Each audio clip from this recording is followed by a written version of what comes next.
Welcome back to the Politbureau. Well, when the ANC recalled Jacob Zuma as president of the country last month, some of its highest sitting officials highlighted, among other issues, the perception of corruption which surrounded Zuma. Now, earlier this month, I asked the party's Deputy Secretary General if the ANC was prepared to continue using Zuma to campaign for votes if charged.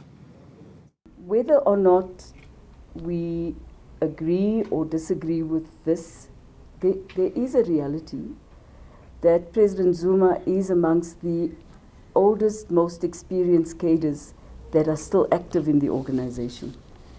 And he volunteered himself to President Ramaphosa that he will assist with working during this campaign for the ANC to have a victory.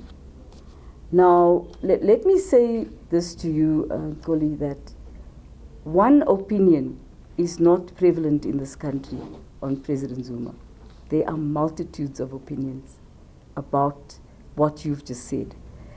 And there certainly is a huge body of opinion that disagrees with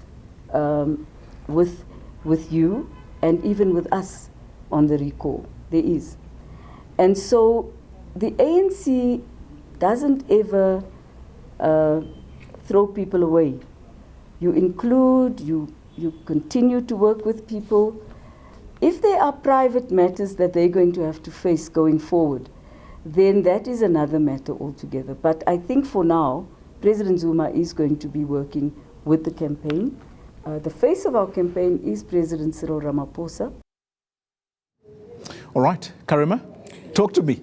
You know, her comments there that the ANC never throws anyone away, she reminds me of the statements that were made by the former Secretary General, Gwede Mantashe, who said, there's no dustbin for a comrade. But realistically speaking, do you see the ANC continuing to use President Jacob Zuma, continue to field him to campaign for votes? Well, the ANC essentially has to ask itself one question. How desperately does it want to remain the governing party of the country? Because that is going to have to settle the matter. President Jacob Zuma is an albatross around the party's neck. It is in large measure due to President Jacob Zuma's association with corruption and state capture that the ANC lost 3 very major metros in the 2016 municipal election. So the ANC's own figures already indicates that in provinces such as Gauteng, it will struggle. So I don't believe that political parties exist simply because they like to do so. They exist because they want power. And the African National Congress will have to ask itself whether it chooses to remain in power or whether it chooses to hang on to someone that has to answer to corruption charges and, of course, also a judicial commission of inquiry into state capture. I just want to say this idea among ANC leaders that they can always retain even those that are incorrigible, to quote Kgalema Motlanthe, is one that is based on the mistaken idea that the ANC can solve its issues internally and that the country will allow it to do so. Since the loss of power in Jozi, in Nelson Mandela Bay and in Tshwane, the African National Congress can no longer afford to deal with its internal matters at the cost of the electorate. Cyril Ramaphosa, I can guarantee you, is not going to be or want to be the president under whose watch Africa's oldest liberation movement loses power. And for that reason alone, President Jacob Zuma is going to have to be put in a cupboard somewhere. Advocate Zabez, talk to me about this precedent-setting case here.